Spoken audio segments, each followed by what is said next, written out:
What's going on, everybody? I hope you had a good weekend. I know for a fact that my people who love Black Library novels did.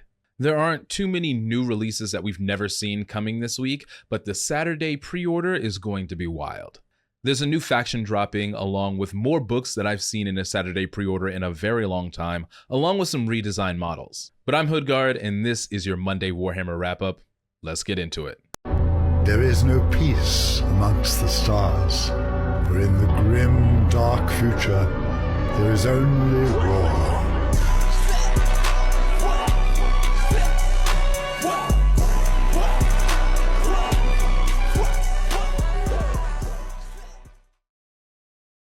Alright, we're going to cover the stuff that is not included in the Saturday pre-order first before we get to that long list. But first up is a game that I haven't talked about in a long time, but it's about Warhammer Speed Freeks.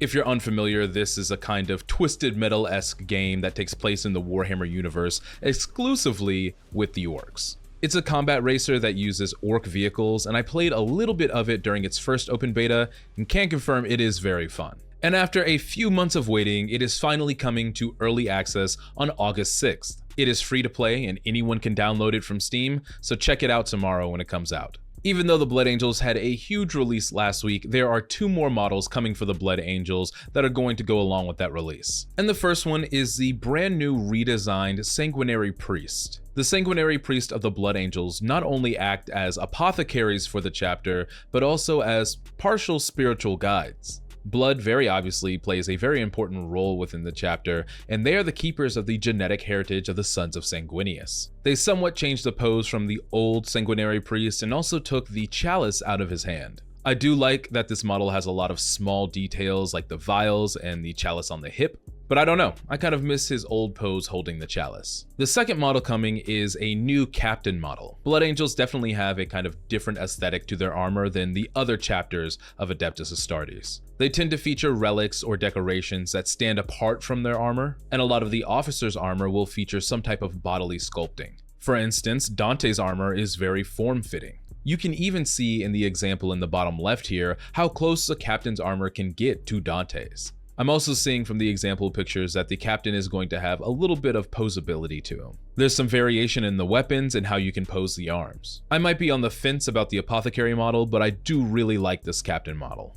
It might even be some good practice before you want to paint a full Dante figure. But now we get to this week's pre-orders. This was announced a couple of weeks ago, but the codex for the Imperial agents along with their full line is going up for pre-order this Saturday. These new rules are also going to feature 4 detachments, one for each of the major Ordos, Xenos, Hereticus, and Malleus, along with an Imperialis fleet commanded by a rogue trader. As far as the sets coming out for pre-order, there's going to be a combat troll of Imperial agents. This features a mix of auxiliary units from the Adeptus Arbites to the Officio Assassinorum, and then 3 battle forces, one for each major Ordo.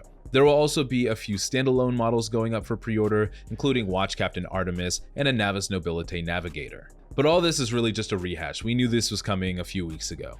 What I didn't anticipate this week was the amount of books that are coming out. And one of those books even features its own model. The book Demon Breaker by Dr. Jude Reed was announced a couple of months ago. It features Celestian Sacrosanct Aveline and her ridiculous fleur-de-lis fire sword. This Saturday, you'll be able to pre-order the regular edition along with a model of Celestian Sacrosanct Aveline. But what we hadn't seen yet was the limited edition. It has a black and white faux leather cover along with silver foil blocking and colored page edges. I'm not exactly sure who's doing all the cover designs for the limited editions lately, but they have been on it.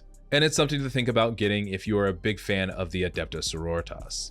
Next is a book that I should have known was coming this year. Black Library will generally release a 20th anniversary edition of popular books. I believe earlier this year, Deus and Carmine was one of those that just got their 20th anniversary edition. But the next one up is none other than Dan Abnett's Ravener. It has the same motif as every other 20th anniversary edition, so it'll fit right into your collection of these. I'm personally a bigger fan of the Eisenhorn series over the Ravener one, but this is a pretty good pickup. Out of our last 3 books, 2 of them we've known are coming, and one is kind of a surprise. With the reveal of his redesigned model a few weeks ago, Inquisitor Cotias is getting his own book called Demon Hammer by Darius Hinks. Inquisitor Cotias is definitely a different type of Inquisitor than Eisenhorn and Ravener. He's of the Ordo Malleus and is naturally going to be more zealous in his execution of the Emperor's laws. Next is another book we knew was coming, one that I'm pretty sure I talked about in last week's video. But Oaths of Damnation, an Exorcist novel by Robbie McNiven, is going up for pre-order this Saturday.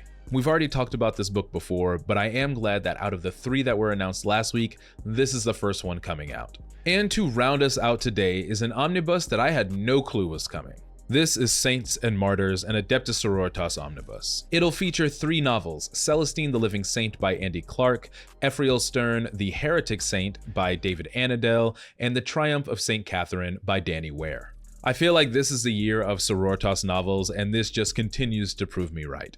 This omnibus is going to give foundational lore on the Imperial Saints, so if you're interested, make sure to pick it up.